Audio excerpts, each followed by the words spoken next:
So, Chief, how's your first week? My first week has been amazing. It's been extremely busy, but good, but good. So, a lot of things that need to be done at the Dallas Police Department. Does it seem like a daunting task at times? You've got a department that's demoralized, that is low paid, a pension system that's failing. I'm sure you've been asked this 1,000 times. How do you fix that? Well, fortunately and unfortunately, I come from a police department that had very similar challenges. Reduced wages, pension reform, morale that was low. So what you do is you start with the police officers, giving them a voice, letting them know that they have your unwavering support, letting them know that they matter, and creating an environment that gives them an opportunity to flourish. So you start with them. There has been a lot of hurt, of tragedy in the Dallas Police Department, and I think we start by recognizing that the officers have some concerns and dealing with those concerns individually, whether that is morale, whether it's financially, creating programs where we offer financial literacy to officers. One of the things that I say that it is truly, truly important, when you take $1 out of someone's paycheck, it matters. And we need to understand how that matters and allow them an atmosphere to be able to understand that and to operate in that space, as well as the mental health capacity that may be needed within the department. Post-traumatic stress disorder is real. And sometimes after a tragic event, officers are not okay. And they need to understand that they have a leader that understands that they may not be okay. And we need the resources to get them back to where they need to be. And I think that all together, coupled, will give them the opportunity to say they matter, they're important, the support is there, and that builds morale. Just creating an environment of excitement. People want to come to a place that they enjoy, but I think we need to bring them to the table to figure out what it is that they want. What do you want to see in a police agency? Now, granted, much like Fortune 500 companies where people play basketball and go bowling and work out on duty, it's very difficult because of the line of work that we do. But there are programs, there are things that we can do in the police department that builds morale, that helps them to do the things that they want to do. And that's my job, is to create that environment and make sure that they have what they need. I know the LPOA had put out some suggestions, including paying for dry cleaning or maybe letting them work out an hour on duty so everybody could get in shape, that kind of stuff. But you lived tragedy when obviously your father was killed in the line of duty. So when you saw what happened on July 7th, what were you thinking? It, again, is one of the most horrific things that you can see. And I think I've said this before, but no matter where you are, as law enforcement, we're brothers and sisters, and we really feel that, especially at those times. So I can remember looking at CNN and thinking, I mean, it was hurtful because you're not there and there's nothing you can do, and you want to be in that space because you want to offer some support. And I remember thinking, like, I want to be there. I want to, like, let me strap on my gear, let me go help. So I can't even imagine what the officers here were feeling on that day, knowing how I felt all the way in the city of Detroit. Right. One of the things that officers have said to me over the years is they felt that Chief Brown was out of touch with them. And part of that was the fact that he did have a detail that drove him around. Chief Kunkel used to drive his own car, drive through the neighborhoods. There seemed to be a sense of entitlement with the last chief from what officers are saying. What kind of chief are you going to be? Are you going to be the chief that drives the car? Or are you going to be the chief that has a detail following them everywhere and driving them around? Well, what I want to say is I'm not here to Monday morning quarterback any chief's decision and how they decided to operate.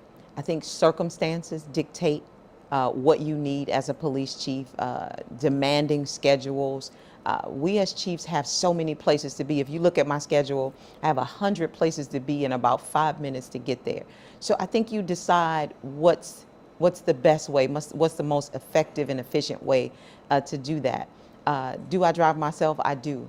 Do I use a detail? I do. I think it's just going to be determined by what is going on in that day. I drive into work. I drove over here to City Hall.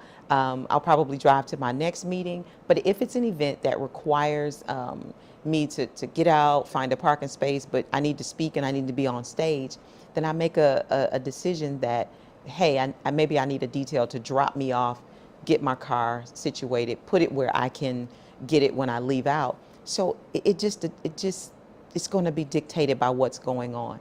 As it relates to the officers, I think what's most important is that the officers understand exactly what I'm telling you.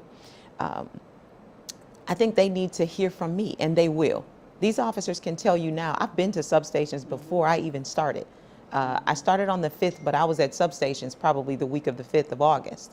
And I've gone around, and even now. So they'll see me. They'll have the opportunity to ask me whatever it is that they want to ask me. And I just think that once you understand why decisions are made, that you can actually then understand. Oftentimes we make a lot of assumptions about the chief, and maybe that's our fault sitting in this role, because if we're not communicating directly, if we're not making sure that the officers understand why we make decisions, if they're not at the table when we make decisions, it's kind of difficult for them to understand. So my leadership is going to be one that brings them to the table. So they won't have to ask the media or tell the media that the chief has a driver. They'll sit there, we'll talk about whether I have a driver or not, how that makes them feel. I'll tell them why I do what I do, and then they'll understand it. So there's no need for them to ask anybody but the chief of police. Yeah, I think the point was, when you have a city that's lost so many officers, you need every officer available. You've got a department that is 18 officers short in 18 detectives short in domestic violence alone.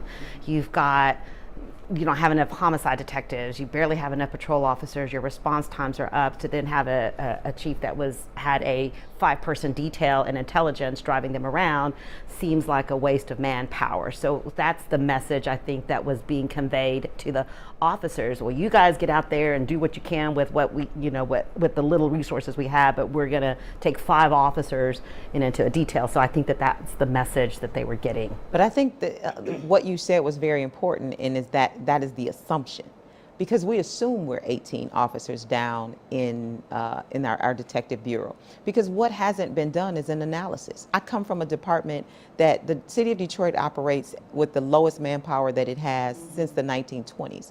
But when we did an analysis of investigations and patrol, we realized that we were allocating a number of officers in places where we really didn't need them, because what we looked at is industry standards and case management. So when we look at Dallas and we just assume that we're understaffed, we don't know that we're understaffed. Right now, the homicide unit has an 84% clearance rate. So when we say that we're down, are we really? Or are we effectively using our manpower? Do we have the technology in place that tells us that we are actually addressing issues the way that we should? So I think before we assume that we are totally understaffed, we need to wait until myself, along with the assistant city manager, assesses the department, sees what we need.